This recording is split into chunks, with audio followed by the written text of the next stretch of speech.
우리들 삶에 고된 돌부리가 있습니다. 그래서 심지어 예배 드리는 동안에도 생각날 수도 있고, 또 밥 먹다가 일하다가 언뜻 생각나면 불현듯 마음이 가라앉고, 사는 게 좀 힘이 없어지고, 이렇게 앞에 아까 찬양팀 진짜 이렇게 찬양하실 때 아까 찬양이 너무 힘차고 멋있었어요.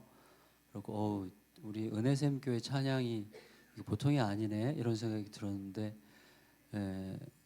또 집에 가면 또 뭔가 있을 수도 있잖아요. 그 짐을 이기고 찬양하신 거잖아요. 그래서 위대한 찬양인데, 어쨌거나 우리 모두에게 언뜻 생각이 나거나 혹은 늘 생각이 나는, 그렇게 불현듯 마음을 가라앉히는, 그래서 그런 것에 사로잡히면 참 행복이라는 게 과연 나랑 어울리는 단어인지 이렇게 질문하게 되고, 내 삶에 이게 평안이라는 게 언제쯤 오겠는가 이렇게 생각될 수도 있는 그런 일들이 생기죠. 그런 일들이 있죠. 그래서 어떤 분은 그것 때문에 왜 살아야 되는가, 또 저 같은 경우라면 내가 목회를 계속해도 되는가, 먼저 이런 질문을 하게 만드는 그런 고통들이 우리들에게 있거든요. 그래서 때로는 그것들 때문에 걸려서 이제 세상을 등지기도 합니다. 제가 작년 11월 달에 YTN을 통해서 본 뉴스인데, 어떤 30대 자매가 혼자 어린 딸을 혼자서 열심히 키우다가 이제 돈을 빌리게 됐어요. 무슨 어려워서 빌리게 된, 몇십만 원을 빌렸는데 이게 불법 사채업자들에게 빌리다 보니까 이자가 막 엄청나게 불어나서 몇 달 만에 한 1,000만 원 정도가 됐는데, 이게 나를 압박하는 걸 넘어서 이제 나를 아는 지인들, 내 지인들을 막 압박하고 불법 추심에 시달리다가 결국은 목숨을 끊었어요. 근데 그게 되게 서럽게 그렇게 확 오더라고요. 그래서 이 자매가 딸한테 유서를 짧게 하나 남겼는데, 무척 안타까운 내용이었어요. 그래서 죽어서도 다음 생이 있다면 거기서도 사랑한다, 사랑한다 내 새끼 사랑한다, 이렇게 적혀 있었는데, 이 문장을 적을 때 이 자매가 어땠을까? 얼마나 떨리는 손으로 이 문장을 적어 내려갔을까? 짧은 몇 마디를. 그 생각을 하니까 엄청나게 서럽게 느껴지더라고요. 너무나 서러운 시간이었겠구나. 얼마나 힘들었을까. 저는 사실 약간 어떤 습관이라기보다 약간 의도적인 설정인데, 식당에 밥 먹으러 가면 이제 서빙하는 분들의 뒷모습을 꼭 보고, 그 뒷모습을 보면서 저분 집에 이분이 저렇게 일하지 않으면 안 되는 형편이 있고 자녀들이 기다리고 있을 텐데, 이런 생각을 좀 하게 돼요. 약간 의도적인 설정이에요. 제가 이제 개척하고 지금까지 지키는 설정이에요. 그래서 이제 웬만하면 밥 먹으러 갈 때 이제 꼭 뭐 8,000원짜리를 먹건 10,000원짜리를 먹건 이렇게 10,000원짜리를 하나 꼭 드려도 됩니까? 이렇게 하면서 이제 드리는데, 그게 그냥 처음에는 약간 규칙이었는데 지금은 진짜 시간이 가면서 마음이 이렇게 쑥 쏠리는 걸 점점 느껴요. 이분에게도 뭔가 고된 돌부리가 있을 텐데, 참 헤아려지지 않은 아픔이 있을 텐데, 참 그거를 딛고 지금 이렇게 일할 때 어떤 마음일까, 이제 이런 생각을 하는 거죠. 그래서 그 자매가 죽기 전에 노트에 이제 남긴 이렇게 써놓은 빚이 있어요. 그래서 조대리 90만 원, 고부장 40만 원, 뭐 이렇게 빌린 액수들이 이렇게 좀 적혀 있었다고 해요. 근데 이제 그 끝나고 그 가족들에게 인터뷰를 했는데, 가족 중에 아빠인 것 같은데 이렇게 모자이크 처리를 했는데, 아빠가 이렇게 얘기를 했어요. 차라리 툭 까놓고 말했으면 참 좋았을 텐데 라는 식으로 아빠가 얘기를 하는데, 너무 미웠어요. 그게 너무 미웠어요. 또 뭐 아빠도 사정이 있고 또 사정이 있을 거고 안타까워서 하는 말이겠지만, 오히려 내가 우리 딸한테 툭 까놓고 말할 수 없는 가족이었어서 너무너무 미안하다 이렇게 말했으면 좀 더 낫지 않았을까라는 생각이 드는데, 어쨌거나 참 그 느낌, 그 약간 서러운 느낌이 몇 주 갔던 것 같아요. 모르겠어요. 이런 일이 사실은 매스컴에 많이 나오잖아요. 근데 어떤 그때의 그 그림, 이 자매가 떨리는 손으로 울면서 딸을 생각하면서 썼을 그 유서, 짧은 유서가 자꾸 떠오르는 거예요. 그 마음이 얼마나 고됐을까. 그리고 그렇게 그것 말고 다른 선택을 할 수 있는 존재였다면 얼마나 좋았을까. 혹은 다른 선택을 할 수 있는 여지를 생각할 수 있는 힘을 가졌더라면 얼마나 좋았을까. 그럼 본인뿐만 아니라 이제 30대인데 본인뿐만 아니라 그 딸의 인생도 완전히 다른 차원에서 살아갈 여지가 많이 있는 거잖아요. 근데 그 모든 여지를 일순간에 날려버릴 수밖에 없었던 그 상황과 이 자매에게 그런 기회가 없고 이 자매라는 존재가 그런 기회를 갖지 못한 존재라는 것에 대한 엄청난 안타까움 같은 게 이제 막 들어오더라고요. 지금 이제 여기 계신 여러분들은 저도 마찬가지거든요. 우리들의 중에도 고된 돌풀이 때문에 속이 무척 거북하거나 머리가 아프거나 또 도망치고 싶거나 어느 날 그냥 사라져 버리고 싶은, 증발해 버리고 싶은 그런 분들이 적지 않을 거라고 생각이 됩니다. 부디 그런 돌풀이가 어느 날 불현듯 뽑히면 좋겠고 어느 날 사라지면 참 좋겠다 싶습니다. 하지만 오늘 제가 여러분과 나누려고 하는 게 그게 아닐 거라는 것은 아마 예측하실 것 같은데, 오늘 저녁 우리가 함께 기대하는 것은 돌뿌리가 여전하더라도 그게 이전만큼 힘들지 않은 존재로 내가 바뀔 수 있을까 하는 거죠. 돌뿌리가 여전히 있더라도 힘든 건 힘들지만 그 돌뿌리에게 거리를 둘 수 있는 힘이 내 안에 있으면 얼마나 좋을까. 그 돌뿌리가 완전히 내 안에 들어와서 나를 헤집고 상처내고 나를 갖고 놀고 나를 지배하고 억압하고 나를 계속해서 한쪽으로 몰아가는 그런 방치된 영혼이 아니고 그 돌뿌리를 내가 좀 다룰 수 있다면, 그 돌뿌리를 나로부터 좀 떼어놓고 객관적으로 관찰할 수 있는 어떤 그런 여력이 있다면, 혹은 내가 그 돌뿌리를 너끈이는 아닐지라도 겨우라도 어느 정도 이겨낼 수 있는 존재로 변화될 수 있다면 얼마나 좋을까 하는 게 이제 오늘 우리들의 관심입니다.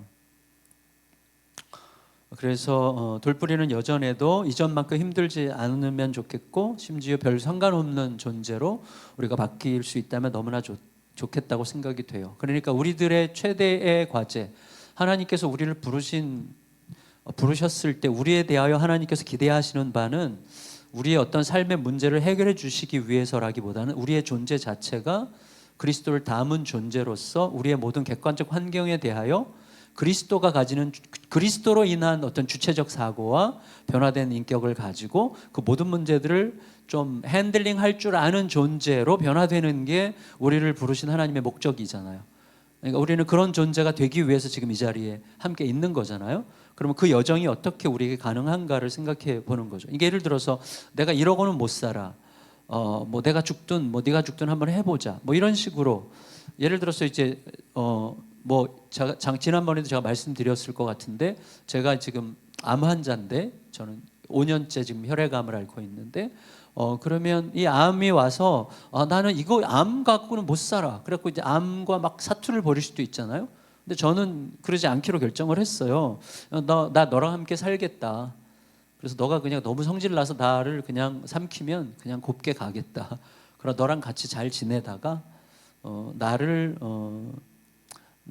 내 몸을 전쟁터로 만들지 않겠다. 너랑 싸우는 전쟁터로 만들지 않을 테니까 그저 너를 더 이상 공격하지 않을 테니까 우리 같이 좀 가보자. 이러고 이제 가고 있는 중이거든요. 그래서 이제 항암제를 안 먹은 지 한 1년 7개월쯤 됐는데 그럭저럭 잘 가고 있고, 저는 항암제에 눌린 상태로 사는 어떤 지친 삶이 아니라 그냥 거의 정상적인 삶을 사는 거예요.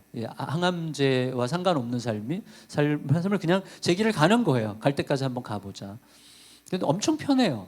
편하고 자유롭고 또 뭐 제가 아내한테 이제 요새는 그런 말 안 하는데 전에는 난 오늘 죽어도 상관없어. 이 말을 더 이상 안 해요. 왜냐하면 내가 오늘 죽어도 상관없어라는 말을 오늘 안 죽을 걸 분명히 알기 때문에 하는 거더라고요. 그래서 제가 이런 말을 이제 좀 얄팍한 말 그만하자. 그냥 살자. 그냥 하루를 그냥 용기 있게 힘 있게 바람직하게 살자. 이제 이렇게 생각하면서 가고 있는데 우리가 알아요. 돌뿌리가 뽑혀야만 비로소 속이 편해진다면 다른 돌뿌리가 생기는 순간 고통은 또다시 반복되는 거죠. 하지만 내가 돌뿌리를 넘어서는 비밀을 아는 자, 아는 존재로 변할 수 있다면 다른 돌뿌리들이 생기더라도 그럭저럭 괜찮을 거예요. 그래서 오늘 우리가 이 자리, 오늘 이 부흥회라고 하는 이 말씀을 함께 나누는 이 시간에 우리가 이 자리에 있는 목적에 가장 걸맞는 것은 문제가 해결됨으로 비로소 편안해지는 길을 넘기 위해서죠. 문제가 여전히 있어도 괜찮을 수 있는 존재로 변화되기 위해서죠.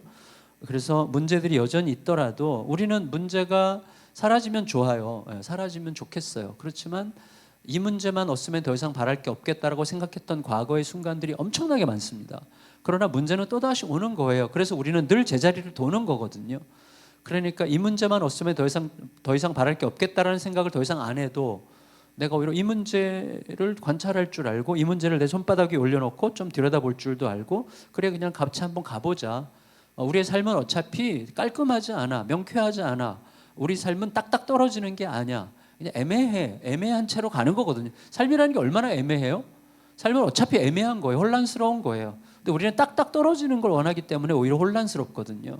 근데 아니야, 이 자체가 그냥 자연스러운 거야. 삶은 그냥 질척거리면서 진흙탕 위를 걷는 것 같은 게 정상적인 삶이야. 그리고 내가 선악과를 따먹으려고 하지 말자, 이렇게 생각하는 거예요. 제가 늘 제 자신에게 말하는 거거든요. 선악과를 따먹는다는 건 무슨 뜻이죠? 뭐가 선인지 뭐가 악인지를 판단하는 기준을 내가 갖겠다는 거예요. 그래서 나는 딱딱 떨어지는 걸 걷겠다는 거거든요. 그러면 어떻게 되냐면 내가 선과 악을 아는 기준을 가졌다는 생각 때문에 나도 모르게 계속 판단자가 돼요. 정죄하는 자가 돼요. 이미 내 프레임이 생긴 거예요. 그러면서 스스로를 불행에 빠뜨리는 거거든요, 사실은. 근데 내가 선과 악에 뭐가 선인지 뭐가 악인지 모르면 어때요? 하나님이 아시면 되잖아요. 그러니까 나는 하나님이 지금 원하시는 그 길을 가면 되는 거지 왜 내가 주권자가 되려고 해요? 그러니까 혼란스럽더라도 애매하더라도 좀 어설프더라도 아니면 지금 뭔가 이렇게 질척거리더라도 그냥 그 길을 가는 법을 배우는 건데 제가 지금 그 길을 가고 있거든요. 근데 되게 평안해요.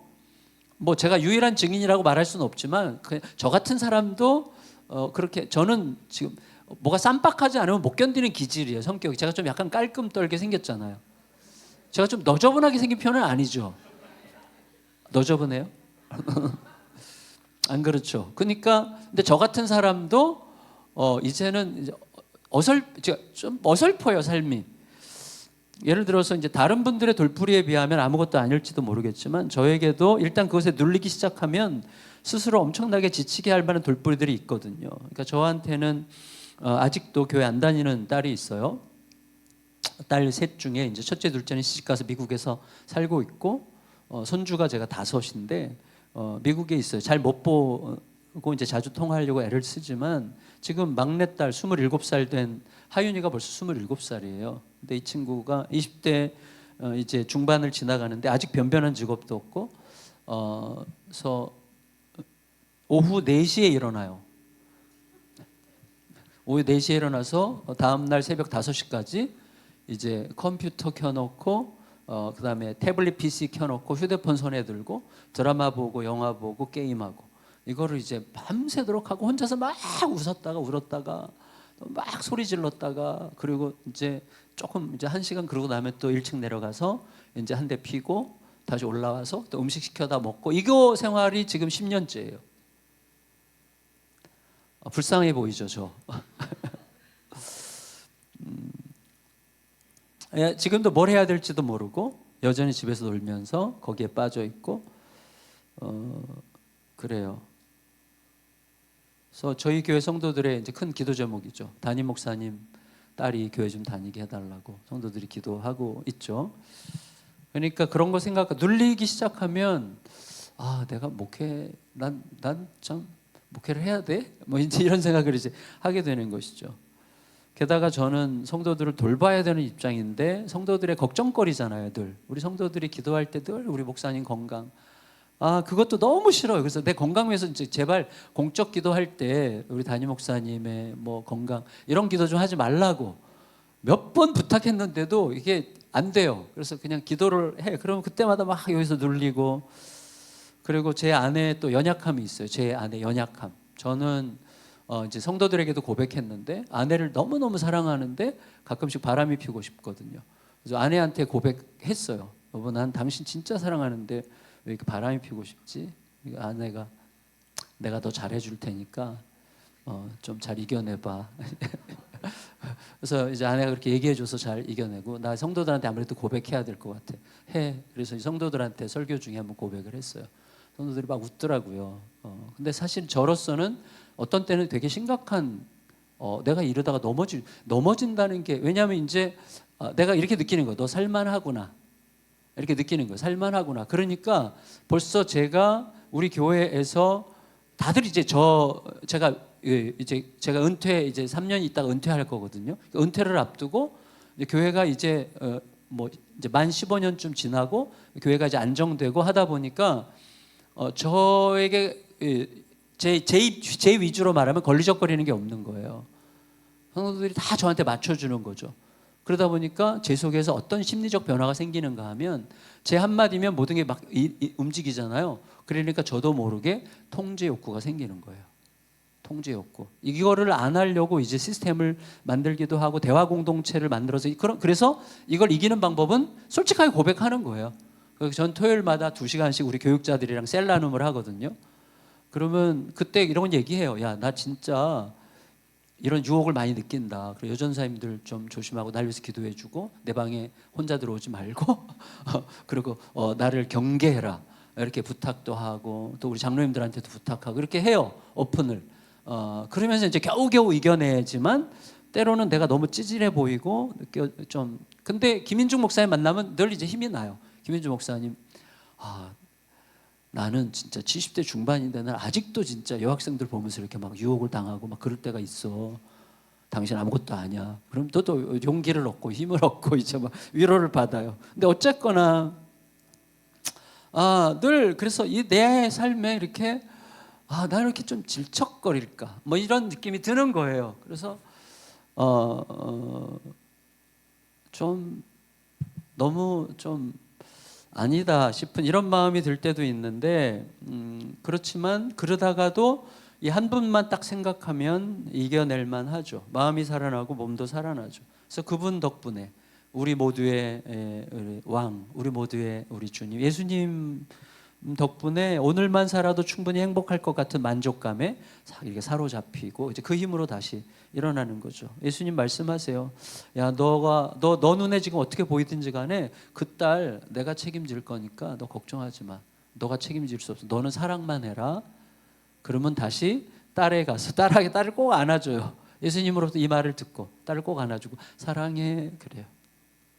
오늘도 엄청 이제 퇴근하고 들어갔더니 엄청 게임에 이제 완전히 초몰입해가지고 게임하고 있는데 딸 사랑해. 알았어. 이렇게 그래도 그냥 예뻐지고 또 이렇게 우리 마루에서 가끔 만나거든요. 마루에서 하도 안 나와가지고 그럼 이제 꼭 이제 안아주고 사랑해 하죠. 주님은 항상 그렇게 얘기하세요. 너 눈에 어떻게 보이든지 그 딸 내가 책임지니까 너가 책임져야 된다는 생각 때문에 너무 그렇게 부대끼지 말고 너는 사랑만 해. 그리고 이 딸이 이제 내년에 그 캐나다에 가겠대요. 그 워킹 홀리데이로 가겠다고 결심을 했어요. 그래서 뭔가 변화되겠구나. 저는 분명히 믿어요. 얘가 40대 때는 선교사로 가 있을 거예요. 저는 그걸 믿고 늘 믿고 기도해요. 이렇게 아멘 해주셔서 감사합니다. 하나님이 늘 얘기해 주세요. 야, 너 혈액암 뭐 별거 아니야. 혈액암 갖고도 얼마든지 복되게 살 수 있어. 뭐 거기에 너무 매일 거 하나도 없다. 이렇게 얘기해 주세요. 더 나아가서 그분은 저의 지극한 마음의 연약함에 대한 고통을 호소할 때마다 이렇게 말씀해 주세요. 진짜 제가 마음으로 어떻게 말씀하시는지 모르겠는데 마음으로 들리는 그분의 소리. 나는 널 끝까지 영원토록 사랑하기로 결정했어. 그리고 이 사랑은 영원히 안 바뀔 거야.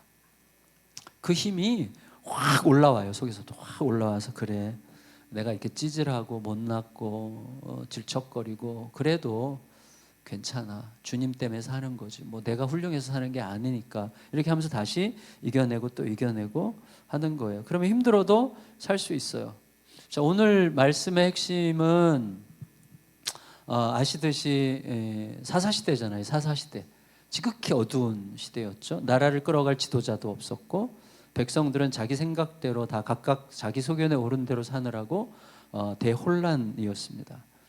지금은 이스라엘이 팔레스타인을 압도하고 있지만 이 3,000년 전이죠. 지금부터 3,000년 전인 그때는 어느 정도 약간 반대였죠. 물론 현대 팔레스타인과 고대 블레셋이 이름만 같아요. 필리스틴이죠. 블레셋, 팔레스타인이지만 혈통적 연결점은 명확하지 않아도 그래도 연결점은 그 이름에 있어요. 어쨌거나 당시 이스라엘은 내부적으로는 대혼란이었고 또 국방력은 굉장히 왜소했고 경제적으로도 굉장히 힘들었고 블레셋의 억압으로 굉장히 고난을 당하는 돌뿌리 투성이인 그런 시대였습니다. 그런 어두운 시대에 한 불행한 불임 여성이 이제 등장을 해요. 이름은 한나인데 한나가 무슨 뜻이죠? 이 교회는 한나의 교회예요. 그래서 여기 은혜죠. 한나가 은혜라는 뜻인데 은혜가 없었어요. 그래서 사람들이 은혜야 은혜야 부르는데 그 불리는 게 너무 싫어.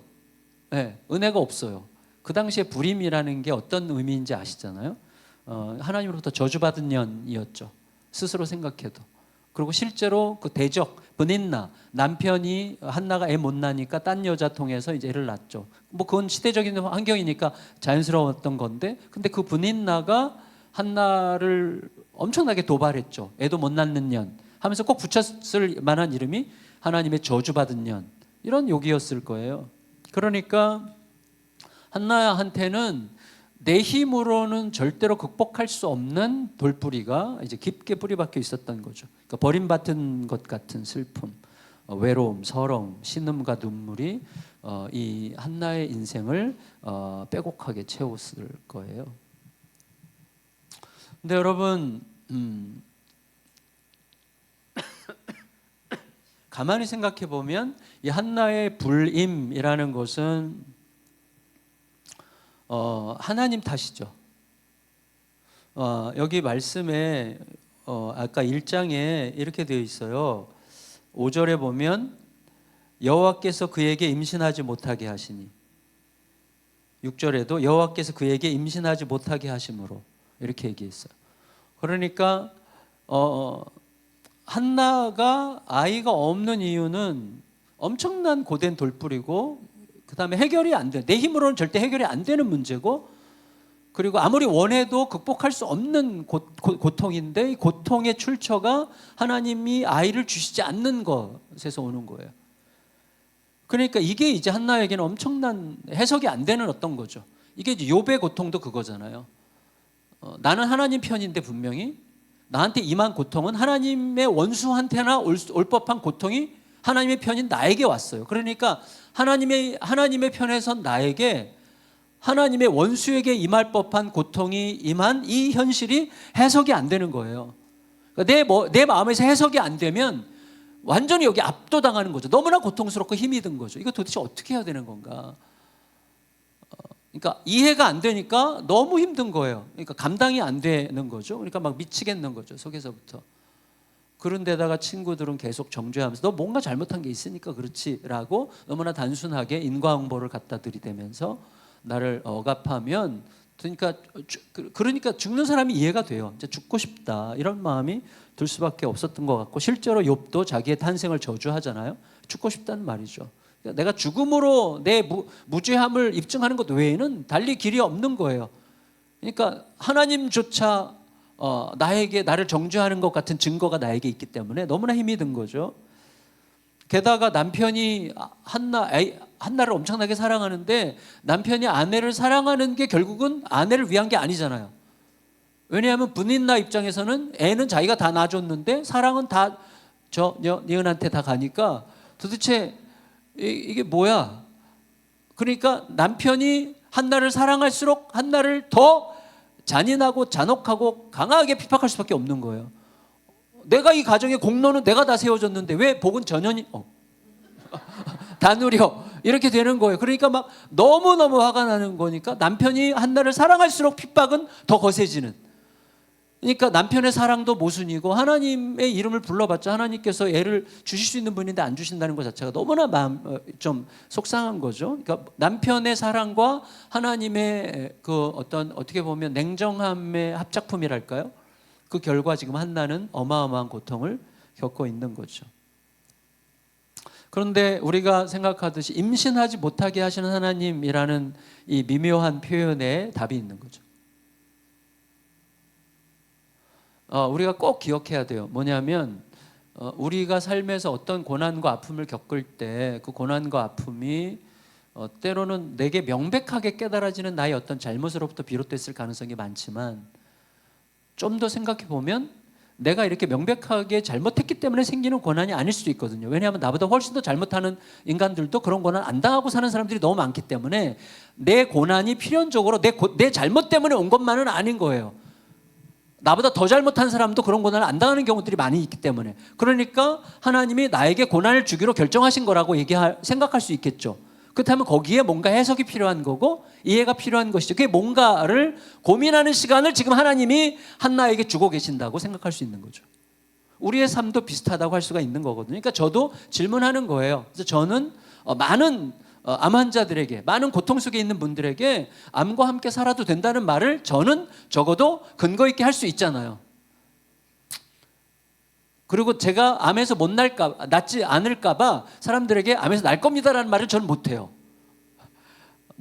그렇지만 왜냐하면 나도 암 환자인 주제에 누구한테 암에서 날 거라고 말할 수 없잖아요. 그렇지만 암과 함께 또 얼마든지 복되게 살아갈 수 있다는 것은 얼마든지 말할 수 있죠. 제가 그렇게 살면 되는 거니까. 근데 어쨌거나 뭔가가 있는 거예요. 그러니까 하나님은 우리에게 요새 굉장히 많이 나오는 단어 중에 하나가 다이내믹 리플렉션이라는 단어를 요새 많이 쓰거든요. 아주 역동적인 성찰이 필요한 거예요. 하나 입장에서 생각해보고 내 입장에서 생각해보고 다른 사람 입장에서 생각해보면서 막 역동적으로 다른 여러 관점을 가지고 내 현재의 문제를 깊이 성찰해보는 거죠. 이제 저는 한나에게 이런 과정을 하나님께서 요청하시고 계시다고 생각하고 그 요청을 한나가 아주 기막히게 잘 밟았다고 생각하는 거예요. 자식 얻는 서러움이 쌓이고 또 쌓여서 지독한 결핍 속에서 진이 다 빠질 때까지 하나님은 기다리려고 하시는 걸까? 이런 생각을 하는 거죠. 이거 써도 되는 거예요? 이거 제가 쓰면 가져가야 되는 거잖아요. 제가 쓰면 빨아서 써요? 내 가져가야 되겠는데 이거? 이거 여기다 놓고 가면 또 이거 누가 병에 얹으면 또 병이 날 수도 있잖아요. 바울 손수건처럼. 농담이에요. 죄송합니다. 여러분, 하나님은 기다리고 계시는 거죠, 사실은. 우리는 되게 성급하게 판단하지 않아야 되는데 아브라함의 아내인 사라도 마찬가지잖아요. 삼손의 엄마가 삼손을 낳을 때까지도 이런 사실 성경에 불임의 계보가 있잖아요. 계속 불임의 계보가 있는데 결국 그 불임의 계보를 보면 그런 진이 다 빠지는 고통 속에서 만일에 아이를 가지게 된다면 그 아이는 더 이상 내 아이가 아니고 하나님의 아이니 하나님의 뜻과 기대에 맡겨야 된다는 의식이 생길 때까지 하나님께서는 기다리시는지도 몰라요. 이삭도 그랬고 삼손도 그랬고 요한도 그랬고 전부 다 그런 불임 속에서 나온 아이들은 전부 다 하나님께 맡겨진 존재가 되는 거죠. 맡겨진다는 게 이제 무슨 의미인지 우리가 생각해야 되겠지만, 그래서 우리에게 하나님이 나보다 훨씬 더 잘 키우실 거예요 라는 말이 종교적 언어가 아니라 실제로 가장 현실적인 진짜 말이 될 때까지 기다리시지 않을까 이런 생각이 들어요. 우리는 내 손에서 키울 때 훨씬 더 책임 있게 키울 거라고 나도 모르게 생각해요.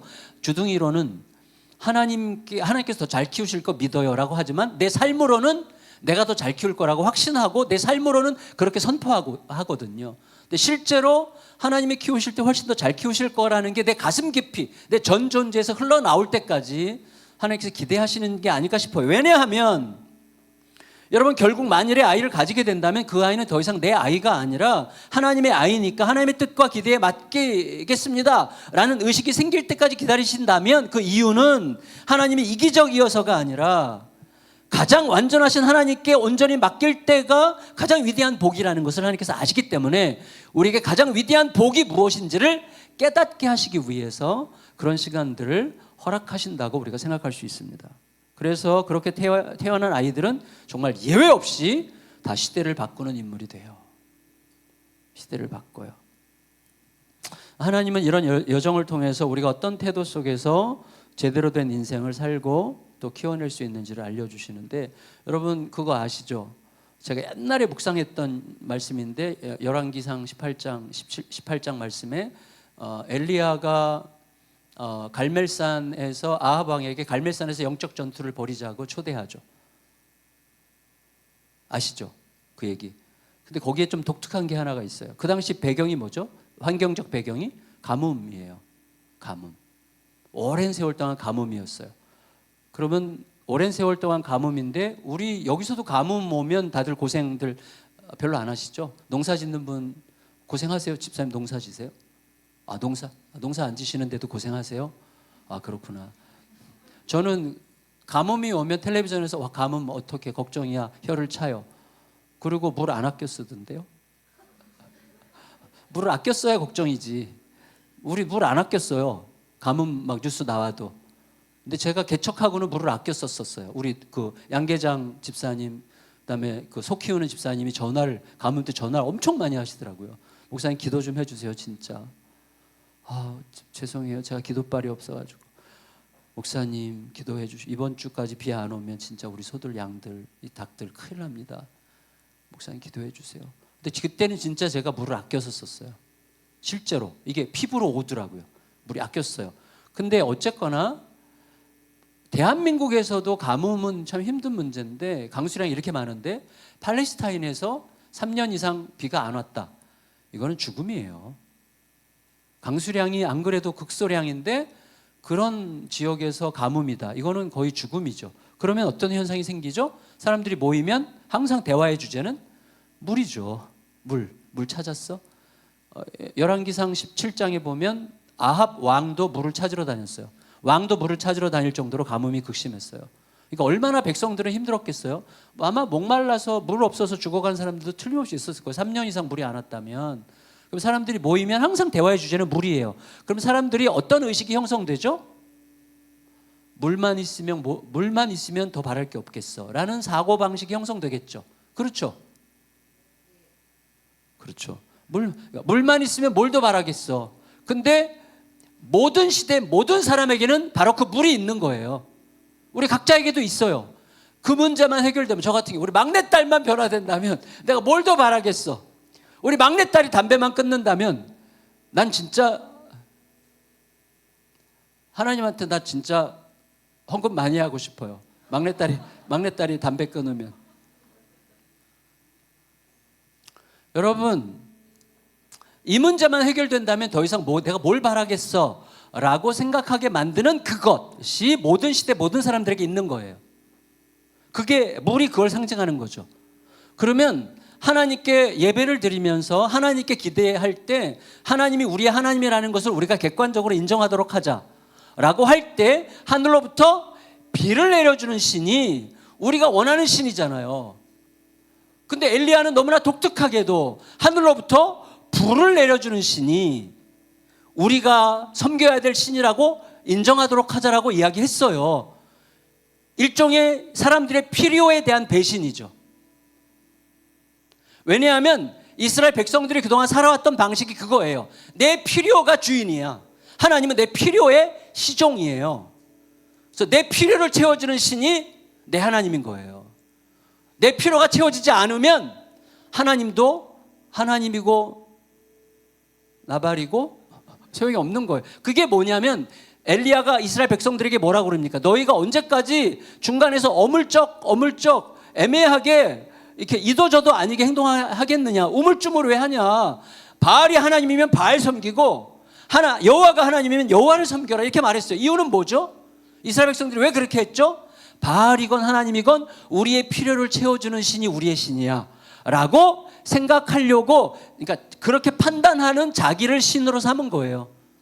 나에게 더 유리한 신을 내가 섬기겠다, 내가 주도권을 쥐려고 하는 거예요. 그거를 엘리야는 기막히게 알고 있는 거예요. 그걸 배신하는 거예요.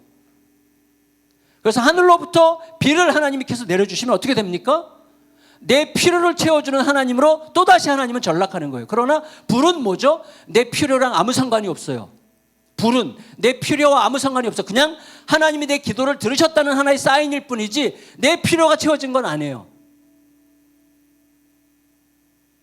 그러니까 뭐냐면 엘리야는 이렇게 말한 거예요. 너희는 이 물만 있으면 더 이상 바랄 게 없겠다고 생각하지? 이 물보다 훨씬 중요한 게 하나님과 통하는 거야. 물이 없어도 하나님과 통해야 사는 거고, 물이 있어도 하나님과 통하지 않으면 죽는 거야.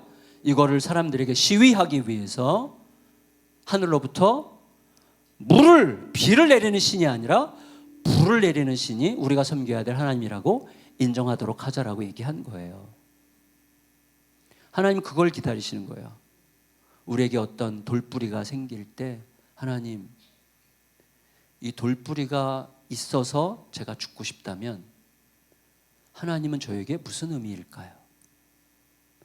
돌뿌리가 여전히 있어도 하나님이 계시다면 저는 살아갈 이유가 너무나 충분하다는 사실을 제가 온몸으로 받아들이게 해주세요. 그 시간을 하나님이 기다리세요. 왜냐하면 그게 가장 위대한 길이니까. 아시잖아요. 우리가 아이를 키울 때 진짜 좋은 아빠는 애가 필요한 거 딱딱딱딱 채워주는 아빠가 아니라 아이가 스스로 힘을 키울 수 있도록 도와주는 아빠가 진짜 좋은 아빠잖아요. 하나님은 우리에게 진짜 좋은 아빠세요. 하나님은 울면서 가슴 아파하면서 안타까워하면서 우리에게 그 고난의 시간을 허락하신다고 우리는 생각해야 됩니다. 어쨌거나 한나의 돌뿌리는 엄청 깊이 박혀 있었어요. 그런데 불현듯 돌뿌리에 개의치 않아도 될 것 같은 확신에 한나가 사로잡힌 거예요. 어느 순간 문제가 여전히 있어도, 심지어 더 큰 어려움이 온다고 해도 얼마든지 그 문제와 동행할 수 있을 것 같은 어떤 자신감, 기쁨, 자유, 평화, 이런 것들이 막 샘물처럼 솟구쳐서 마음을 가득 채우는 그런 시간이 와요. 문제는 하나도 해결이 안 됐는데 갑자기 내 마음이 해결이 안 돼도 될 것 같은, 혹은 해결이 돼도 막 그렇게 해결이 되건 안 되건 그게 나에게 엄청난 차이가 없어도 될 것 같은, 그만큼 하나님이 커지시는, 하나님이 나에게 실자가 되는, 하나님과 함께 있다는 사실 자체가 나에게 굉장히 경이로운 사건으로 재해석되고 재각성되는 그런 시간들이 우리에게 찾아오는 거예요. 그 시간을 기다리세요. 하나님, 그 시간을. 그게 핵심이에요. 문제가 사라졌기 때문에 비로소 내가 편안해졌다면 하나님은 이 문제보다 너무나 조그만 하나님인 거예요. 나의 하나님은 그렇게 보잘것없는 하나님인 거예요. 그러나 문제가 여전히 있어도 괜찮을 만큼 하나님이 내 안에서 커지시면 이전에는 상상도 못했던 기쁨이, 담대함이, 자신감이, 해도 될 것 같은, 나를 내던져도 괜찮을 것 같은 담대함이 나를 완전히 감싸는 시간이 우리들에게 찾아와요. 그 시간이 은혜의 각성의 시간이에요. 이미 나에게 다 있던 거예요. 나에게 다 있던 거, 내가 알던 거예요. 그러나 그게 나에게 새롭게 솟구치면서 나를 온전히 감싸서, 그래, 그거 바로 그거야. 그게 나에게 이미 있었지. 이렇게 각성되는, 이게 은혜의 각성이고, 은혜의 각성을 통하여 우리들은 완전히 새로운 존재로 변화되어 가기 시작하는 거예요. 그래서 아까 이 10절에서 이렇게 되어 있어요. 한나가 마음이 괴로워서 여호와께 기도하고 통곡하여 서원하여 이르되, 하나님 저에게 아들 주시면 평생에 그 아들을 나시린으로 바치겠습니다. 자, 이 말인데 여러분, 이게 참 우리가 생각해야 될 게 뭐냐면 이거예요. 통곡하던 한나가 갑자기 하나님께 약속을 해요. 막 울고 통곡만 하던 한나가 약속을 해요. 만일에 아들을 주신다면 그 아들을 제 아들이 아니라 하나님의 아들로 여겨서 제 품에서 떠나보내겠습니다. 거기 뭐가 생긴 거예요. 한나 마음속에. 먼저 우리가 생각해야 될 게 뭐냐면, 성경의 전통에서 나시린 서약은 거래가 아니에요. 거래가 아니라 감사의 예배예요. 그러니까 하나님께서 뭔가를 알게 하셨어요. 깨닫게 하셨어요. 하나님께서 아들을 원하신다면 얼마든지 주실 수 있는 하나님이구나 라는 게 깨달아진 거예요. 그러니까 주신다면 그 아이는 내 아이가 아니라 이렇게 기도하게 된 거예요. 그러니까 한나는 어떤 조건을 걸어서 아들을 달라고 요청한 게 아니라 통곡하며 기도하던 중에 불현듯 주실 수도 있는 하나님이신데 아직 안 주고 계신 하나님은 뭔가를 깨닫게 하시는 중이시고, 나의 하나님은 얼마든지 원하시면 주실 수 있는 분이라는 사실이 깨달아지면서 하나님 앞에 이렇게 감사의 제사를 드리듯이 말씀을 드리는 거라고 우리가 생각할 수 있습니다. 그래서 저는 한나의 기도를 제가 복기해 봤어요. 한나가 틀림없이 이렇게 기도했을 거다. 나중에 우리가 천국 가서 한나 할머니 만나면 이렇게 기도한 거 맞아요? 라고 물어보세요. 그러면 어떻게 알았어요? 이렇게 말하실 가능성이 많은데 이렇게 기도했을 거예요. 제가 이거 적어봤어요. 하나님, 저는 아이를 못 낳는 여자입니다. 하지만 하나님은 얼마든지 낫게 하실 수 있는 분이십니다. 저는 그것을 믿기로 했습니다. 따라서 저에게 아이가 없는 것은 하나님이 못 주셔서가 아니라 안 주셔서입니다. 제가 밉거나 얄미워서가 아니라 뭔가를 깨닫기 원하시기 때문이라고 생각합니다. 하나님, 뭘 원하시나요? 혹 제가 하나님을 믿긴 하지만 제대로 안 믿는 건 아닐까요? 만일에 제가 제대로 믿는다면 아들을 안 주셔도 하나님은 여전히 나보다 크고 오르시다는 걸 믿어야 할 겁니다. 그리고 자녀가 생길 경우 그 아이가 내 공로나 내 집착이 되지 않도록 하나님께 완전히 맡기는 게 믿는 거겠죠. 그런데 제가 허구한 날 통곡하고 울부짖는 걸 보면 제가 하나님을 믿는 것보다 하나님이 내 기대대로 안 하실지도 모른다는 두려움과 불안을 믿었던 게 분명합니다. 저는 하나님을 믿은 게 아니라 내 두려움과 의심을 믿었던 것 같습니다. 그래서 제가 그렇게 밤낮으로 통곡했던 것입니다. 그러니 이제 저는 주님께 온전히 맡깁니다. 주셔도 되고 안 주셔도 됩니다. 아이가 없다고 해서 제가 결정적으로 불행해져야만 할 만큼 제 하나님이 그렇게 보잘것없는 분이 아니시라는 걸 인정하겠습니다. 따라서 만일에 저에게 아이를 주신다면 저는 그 아이 없이도 잘 사는 사람이 되겠습니다. 그래서 그 아이를 하나님의 품에 맡깁니다. 이게 한나의 기도였을 거예요. 이 기도, 그러니까 한나는 이미 존재가 달라졌어요. 새로운 존재가 됐어요. 그러니까 울고 불고 먹지도 않던 한나가 이제 먹기 시작해요.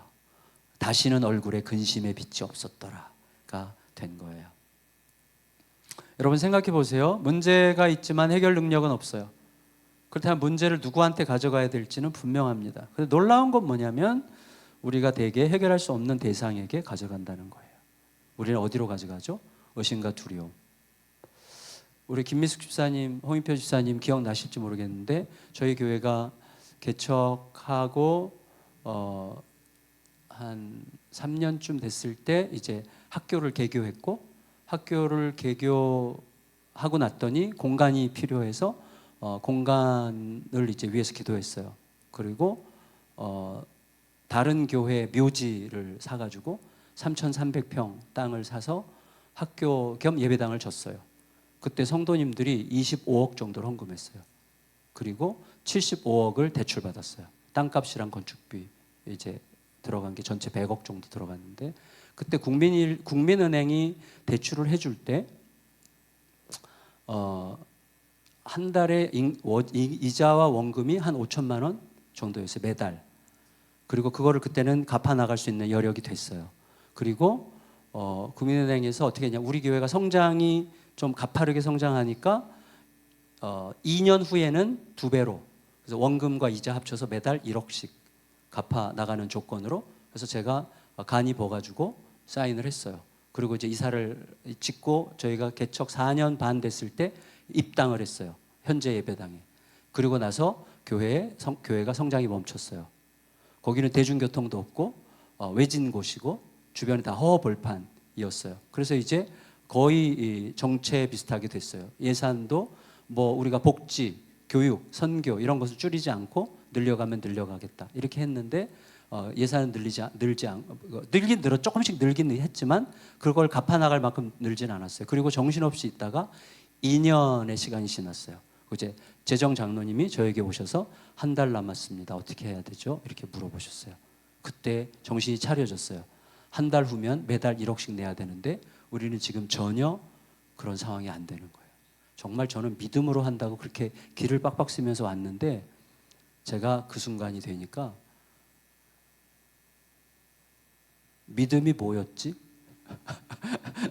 믿음이라는 게 뭐지? 이런 생각이 드는 거예요. 일단 첫째, 교회 가기가 싫어. 교회 가기, 제가 담임 목사 아니었으면 떠났을 거예요. 교회 가기가 너무 싫어.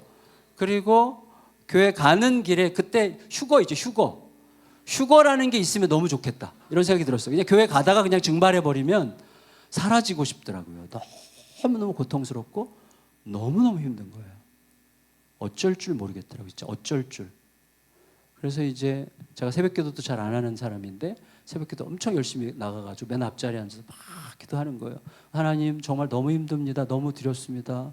저는 믿는 줄 알았는데 제가 믿음이 한 개도 없다는 사실을 이제 알게 됐습니다. 하나님 어떻게 하면 좋습니까? 어떻게 하면 좋습니까? 막 이렇게 기도했어요. 하나님이 물으세요. 마음속에 이 교회 주인이 누구냐? 이 교회를 누가 시작했느냐? 이 교회의 그동안의 모든 문제를 누가 해결해 왔느냐? 그럼 이 문제를 누가 해결하겠느냐? 뭐 답은 하나예요. 주님이십니다. 주님이십니다. 주님이십니다. 주님이십니다. 그걸로 꽉 기도하는 거예요. 주님이 이 교회를 시작하시고 이 교회 주인은 주님이시고 그리고 주님께서 모든 것을 행하셨고 이 문제도 주님이 해결하시죠. 믿습니다. 아멘. 하나님이 하실 것이다. 아멘. 하고 딱 일어나면요. 평화가 확 찾아와요. 진짜 평화가 다 함대에게 찾아와요. 문제는 평화가 수명이 있어. 그래서 제가 한 며칠 지나면 이렇게 점점 흐려져. 그럼 또 다시 막 증발해 버리고 싶어. 다시 막 쫙 하면 주님은 똑같아요. 또 다시 이 교회 주인이 누구냐? 이 교회를 지금까지 누가 이끌어 왔느냐? 이 문제를 누가 해결해? 주님이십니다. 주님은 똑같아요. 아멘. 그럼 다시 일어나. 근데 이게 시간이 갈수록 수명이 점점 짧아져요. 그 나중에 이제 한 3주 지났고 이제 한 주면 이제 은행이 찾아올 텐데 한 주 남았는데 또 답이 없으니까 기도하고 일어나면 불안해. 혹은 기도하면서도 이게 불안이 안 가시는 거예요. 네, 목사님 너무 격하게 동의하시면 안 돼요. 목사님은 저보다 더 나은 믿음으로 가실 줄 믿습니다. 저는 진짜 믿음이 철랑거리는 사람이라는 거 그때 알았어요. 안 믿어지는 거예요. 기도하면서도 계속 불안한 거예요. 그러다 마지막 주에 주윤미 집사님 왔어요. 주윤미 집사님의 초등학교 동창이 잠실에 가면 교통회관이라고 있어요. 교통회관. 잠실의 교통회관 2층에 서울시 택시운전사 조합 새마을금고가 있어요. 근데 거기 대출 담당 차장이 우리 주윤미 지금 권사님이 되셨는데 주윤미 권사님 초등학교 동창이야. 그래서 우리 교회 얘기를 했나 봐요. 그랬더니 그 친구가 우리 교회 우리 사무장님한테 통해서 막 재무제표 이런 걸 다 이렇게 알아봐가지고 저한테 연락을 한 거예요. 목사님, 예수강남교회 전체 재정 구조나 그동안 어떻게 갚아왔는지 쭉 보니까 걱정 안 하셔도 될 것 같습니다. 저희가 새마을금고에서 대환을 해드리겠습니다. 희소식이 하나 있습니다. 이자는 국민은행보다 0. 몇 % 높은데 상관없습니다. 그건 뭐 큰 차이 아니고 희소식은 목사님이 은퇴하실 때까지 이자만 내셔도 됩니다. 은퇴할 때까지 이자만 내도 된대요. 그러니까 완전히 매달 나가는 게 확 주는 거예요. 와, 평화가 찾아오는데 하나님이 주시는 평화랑 질이 달라.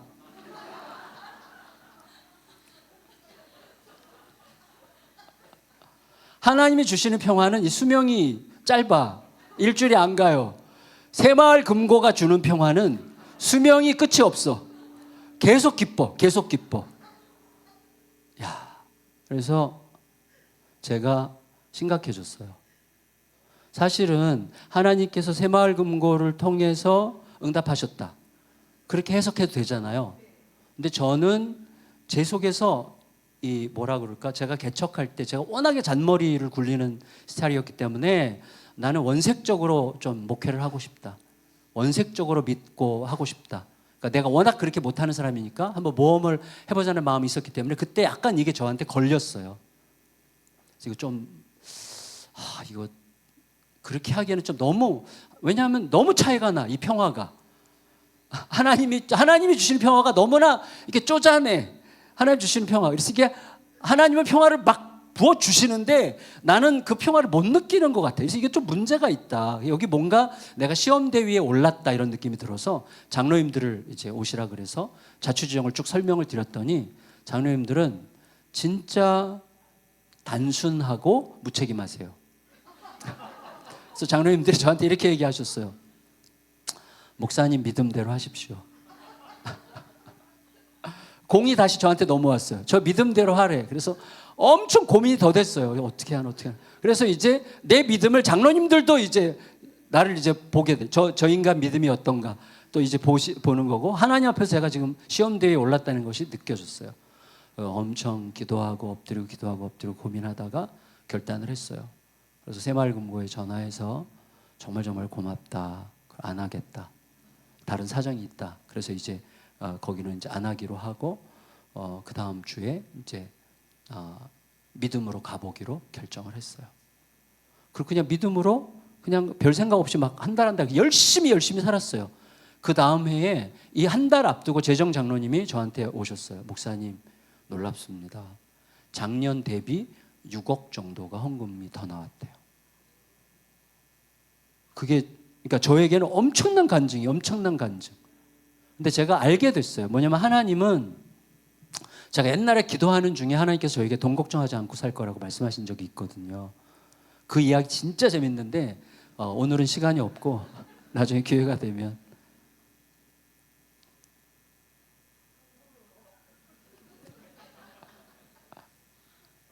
네.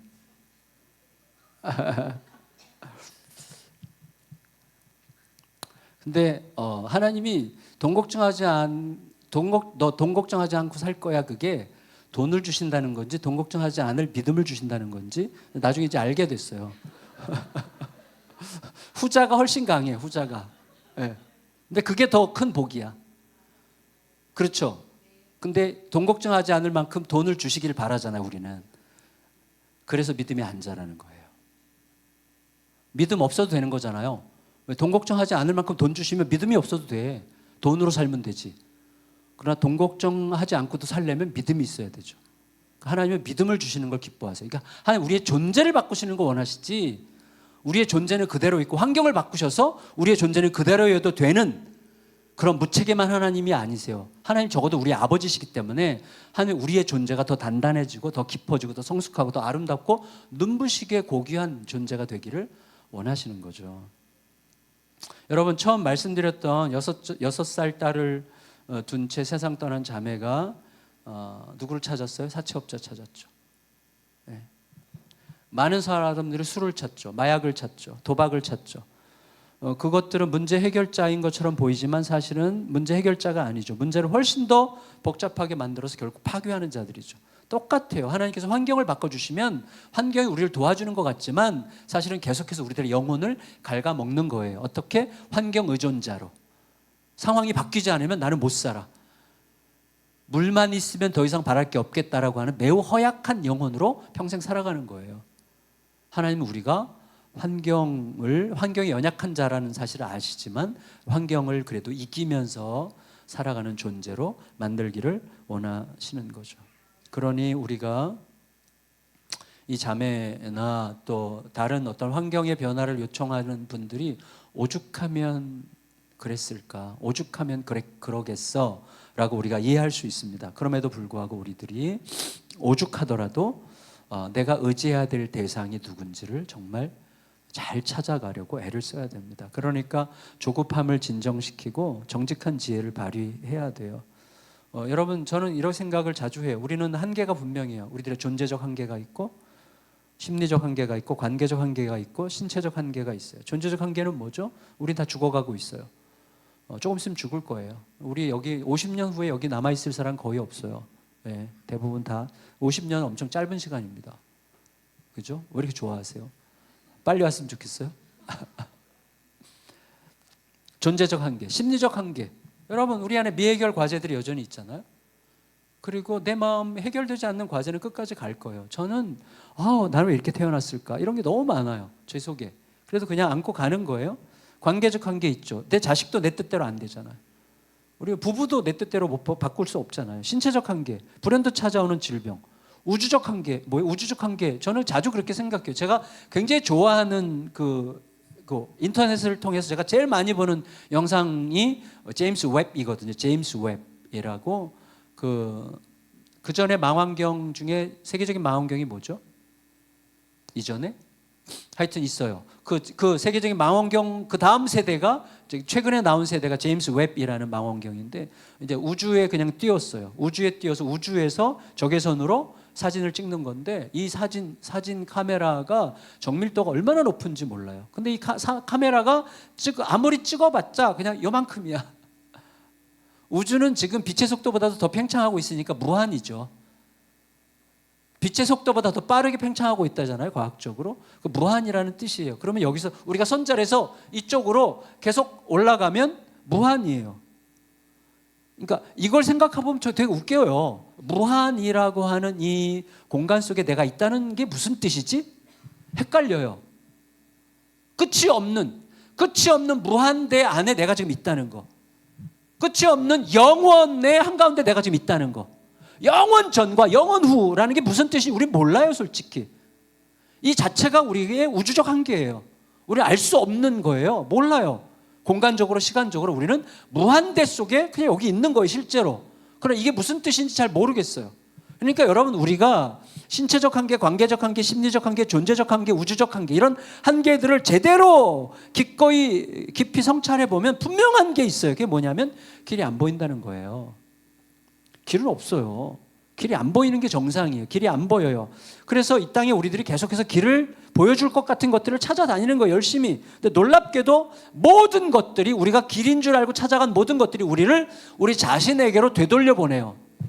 더 열심히 찾아봐, 더 노력해봐, 더 수고해봐, 더 열심히 살아봐, 이렇게 우리 자신에게로 돌려보내요. 마치 못 걷는 장애인에게 너 노력하면 걸을 수 있어 라고 말하는 거랑 똑같아요. 이 세상의 모든 철학들, 모든 종교들은 전부 다 우리 자신에게로 돌려보내요. 열심히 해봐, 열심히 해봐.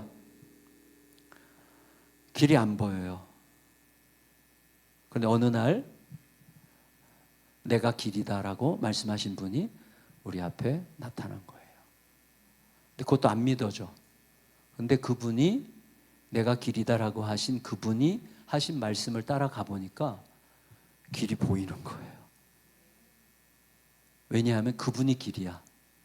그분이. 그래서 무슨 뜻이냐면 그분과만 함께 있으면 아무것도 두렵지 않고, 그분과만 함께 있으면 모든 게 해피하고, 그분과만 함께 있으면 견디지 못할 일이 없고, 그분과만 함께라면 죽음이 와도 괜찮은, 그분이 길이라는 게 점점 깨달아지기 시작하는 거예요. 우리는 지금 그 여정을 향해서 가고 있는 중이에요. 여러분, 우리의 존재적 한계, 심리적 한계, 관계적 한계, 신체적 한계, 우주적 한계를 넘어서 이기게 하신 분이 오신 거예요. 이런 거랑 비슷하죠. 제가 처음으로 변화되기 시작한 거는 1982년 12월이거든요. 제가 대학교 1학년 12월에, 그때 저는 결핵, 1979년 12월이네요. 고등학교 3학년 결핵을 6년째 앓고 있었고, 아침에 일어나면 항상 기침과 함께 피를 이제 토했고, 그리고 폐 한쪽을 거의 잘라야 되는 상황까지 갔고 그래요. 근데 저는 하나님이 안 믿어졌어요. 교회는 다녔지만 하나님이 안 믿어졌어요. 그래서 솔직하게 기도했어요. 저는 뭐 병 낫게 해주세요라는 기도도 하기 싫었어요. 사는 것 자체가 지긋지긋했고, 너무나 찢어지게 가난했고, 아버지에 대한 분노가 너무나 꽉 차 있었고, 아버지를 생각하면 정말 살고 싶은 마음이 한 개도 없었기 때문에 그냥 증오, 막 이런 마음만 가득했어요. 그러니까 세상이 너무나 싫었어요. 그래서 기도하면서 하나님, 내가 왜 살아야 되는지만 가르쳐 주세요. 내가 왜 살아야 되는지만 가르쳐 주세요. 답이 없어요. 내가 왜 살아야 됩니까? 왜 살아야 됩니까? 막 기도하는데, 그러다가 잠이 들었는데 새벽 4시쯤, 그때는 철야 기도가 저녁 9시부터 새벽 막 4시까지, 새벽 기도 때까지 하잖아요. 새벽 4시쯤에 진짜 너무나 의외의 그거였어요. 정갑신, 내가 너를 알고 있고 너와 함께 할 거다. 어디서 어떻게 들렸는지 모르겠어요. 근데 그 음성이 왔고, 내가 너를 알고 있고 너와 함께 할 거다. 하나님이 나를 아신다는 그 느낌, 그걸로 인해서 막 이게 살아나기 시작하는 이 기쁨이, 그러니까 이런 거 있잖아요. 막 추운 겨울이잖아요. 근데 막 너무 세상이 따뜻해, 너무 세상이 밝아, 너무나 영광스러워. 살아간다는 게, 그러니까 순식간이죠. 이게 너무 순식간이에요. 그분이 길이었던 거예요, 길. 그러니까 뭐가 보이고 뭐가 깨달아지고가 아니라 그분이 나를 안다는 사실 자체가, 하나님이 나를 안다는 사실이 나에게 알려졌어. 하나님이 나를 아신다는 게 내 안에서 믿어졌어. 무슨 말이냐면 여러분, 이게 믿음은 믿는 게 아니잖아요. 믿어지는 거잖아요. 제가 우리 박요한 목사님을 믿을까요? 안 믿을까요? 그건 뭐 주님만 아시겠지. 근데 중요한 건 뭐냐면, 박요한 목사님과 대화하고 대화하고 사귈수록 와, 이분은 진짜 믿을 수 있는 사람이구나 라는 게 점점 오는 거죠. 진짜 지금 믿을 수 있어요. 무슨 말이죠? 그 말은 내가 믿은 게 아니죠. 이분이 나에게 믿음을 준 거죠. 알아가면 이분이 믿을 만한 사람이기 때문에 믿어지는 거잖아요. 그러니까 하나님은 우리가 어떻게 해서 믿는 거예요? 믿는다고 믿는 게 아니라 하나님을 제대로 알면 믿을 수밖에 없는 분이기 때문에 믿어지는 거고, 하나님은 알면 알수록 사랑할 수밖에 없는 분이기 때문에 사랑하게 되는 거예요. 그분이 하나님이세요. 그러니까 우리에게 그분이 누구이신가 하는 것을 알아가는 게 너무나 중요해요. 근데 그분이 어느 날 당신이 우리에게 알려주세요. 속삭여 주시거나 깜짝 놀라게 그러면 그때 그 기억을 오래 간직하고 있어야 돼요. 지금 저는 그 기억을 지금 40년 넘게 써먹고 있잖아요. 정갑씨, 내가 너를 알고 있고 너와 함께 할 거야. 그거를 기회가 될 때마다 소환하는 거예요. 하나님 그때 그렇게 말씀하셨잖아요. 지금 저에게 지금 하나님이 너무나 뿌옇거든요. 안 보이거든요. 근데 하나님 그때 말씀하셨던 그 하나님 지금 저에게 또다시 더 강하게 말씀해 주세요. 그걸 소환해. 그럼 주님께서 이렇게 확 안아주시는 게 느껴져요. 다시 주님을 믿을 수밖에 없고 사랑할 수밖에 없고, 그 믿음과 사랑으로 또다시 나는 새로워지는 거예요. 그 은혜를 사는 거예요. 그게 너무너무 중요해요. 그래서 그분이 길이 됐다는 것을 알게 되면서 그 길을 걸어보니 그 길밖에 없는 거예요. 아, 예수님이 진짜 길이시구나. 예수님이 저와 제 아내 사이에 예수님이 들어오시면 아까 그런 대화가 가능해요. 여보, 나 바람 피고 싶어. 내가 더 잘해줄게. 예수님이 가운데 계신 거예요. 예수님과 저의 막내딸 사이에, 저와 제 막내딸 사이에 예수님이 계시면 막내딸이 지금 10년째 그 지랄하고 있어도 이 딸이 예뻐 보여요. 예뻐 보이기까지는 안 해요, 솔직히. 근데 이렇게 안을 수 있어. 안을 수 있고 너의 인생을 축복한다. 그리고 너가 40살까지 기다려줄게. 그리고 너가 원하는 걸 하면 돼. 나쁜 짓만 아니면 돼. 너가 하고 싶은 걸 해. 아빠가 기다려줄게. 너를 신뢰해. 너가 아빠 딸인 것만으로 아빠는 충분히 행복하려고 지금 마음을 먹었는데 그게 되는 게 너무 감사해. 이런 대화를 하는 거예요. 그러니까 나와 너 사이에, 나와 그 일 사이에 예수님이 들어오시면 다 길이에요. 그게 다 답이 돼요. 그게 우리 안에 알려지기 시작하는 것이죠. 그래서 한나가 깨달은 것은 자기가 믿음의 대상일 수 없는 두려움, 불안, 고통의 능력을 굳게 믿고 있었다는 사실을 깨달았을 거예요. 동시에 정말로 믿을 수 있고 정말로 의지할 수 있는 분은 오직 하나님뿐임을 알게 됐을 거예요. 그게 믿어지고 마음에 이렇게 쑥 들어왔던 거예요. 다시 말해서 하나님, 제가 하나님의 이름을 찾고 부르긴 했지만 저를 압도하고 있었던 것은 두려움과 원망과 고통뿐이었습니다. 고로 저는 하나님을 부르면서 하나님을 믿는 것 같았지만 실제로 믿은 것은 변할지 않을 것 같은 현실에 대한 두려움과 원망과 고통을 믿었다는 것을 알게 됐습니다. 이제 저는 하나님을 믿는다는 게 뭔지 알 것 같습니다. 하나님을 믿는다는 건 이런 상황에서 하나님께 완전히 맡겨지는 것. 여전히 나에게 문제가 있어도 이 문제가 하나님을 조금 더 축소시킬 수 없다는 사실.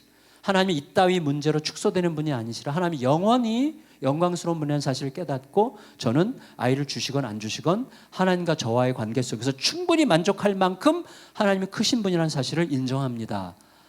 는 고백까지 가는 시간을 우리 필요로 하시는 것이죠. 이렇게 기도하는 순간 한나는 자기 마음이 하나님과 통하는 것을 느꼈어요. 그래서 내 심정이 하나님과 통했다라고 이야기를 하죠.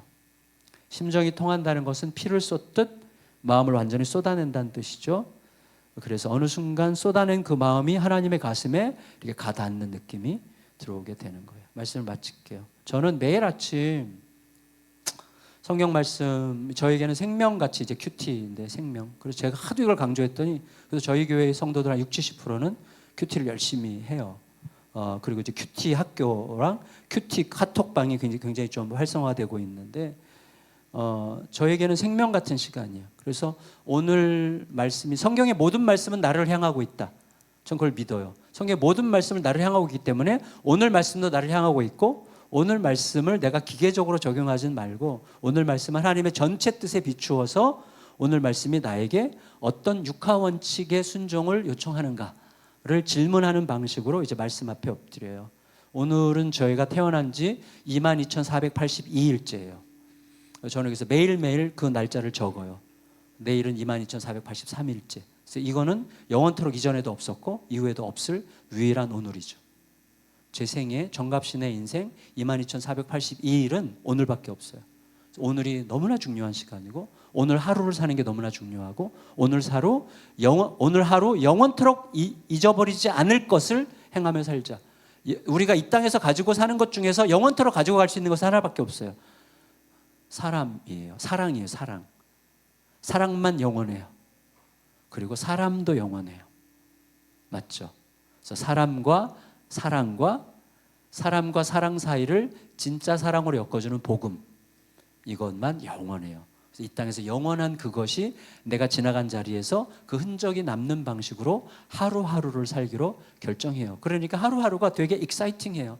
하루하루가. 오늘도 제가 여기 온 것은 저의 삶에 매우 중요한 사건인 거죠.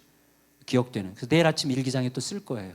그래서 이제 아침에 큐티책을 일기장처럼 빼곡하게 쓰는데 어제 있었던 일에서 주님께서 나의 마음속에 남기신 것, 오늘 있을 일에서 남기실 것 놓고 쭉 적고 기도하고 그날 본문 놓고 쭉 자세히 적고 그걸 기도로 또 남기고 뭐 이런 식으로 하는 게 지금 15년, 20년 가까이 너무너무 행복한 시간이고 이거는 절대로 시들지 않아요. 진짜 놀랍게도. 하나님의 말씀은 절대로 시들지 않아요. 너무나 놀랍습니다. 시간이 갈수록 더 확실하게 예수님이 믿어지는 것이죠. 믿어질 뿐만 아니라 그 길을 통해서만 내가 우리 부부관계, 자녀와의 관계, 내가 하는 모든 일들이 제대로 살아난다는 것을 확실하게 경험하고 알게 돼요. 작년에 저희 교회에 좀 슬픈 이야기가 있었어요. 이야기 드리고 마칠게요. 뭐냐면 우리 김하나 집사님 잘 모르시죠? 오시환 김하나 부부 기억 안 나시죠? 초등학교 선생님 부부인데 참 신실한 부부예요. 그런데 그 동생이 직장 생활 잘하다가 뭔가 하나님 앞에 의미 있는 일을 하고 싶어서 미랄복지재단으로 들어가서 미랄복지재단의 말라위 지부를 창설하기 위해서 말라위로 갔어요. 그리고 이제 애 둘을 이제 키우면서 남편이랑 그 남편도 또 따라가 직장을 다 정리하고 갔어요. 헌신한다는 선교사적 마음을 가지고 갔어요. 갔는데 친정 엄마가 기도의 사람이에요. 기도하다가 딸을 도와주고 싶다는 마음이 들어서 가서 애라도 봐줘야 되겠다 생각하고 말라위를 갔어요. 가서 지내다가 어느 날 아침에 산보를 갔는데 말라위에서는 있을 수 없는 이야기인데 산책을 나갔는데 동네 불량배들한테 잡혔어요. 동네 불량배들한테 잡혀서 험한 짓을 당하고 강간을 당하고 살해당했어요.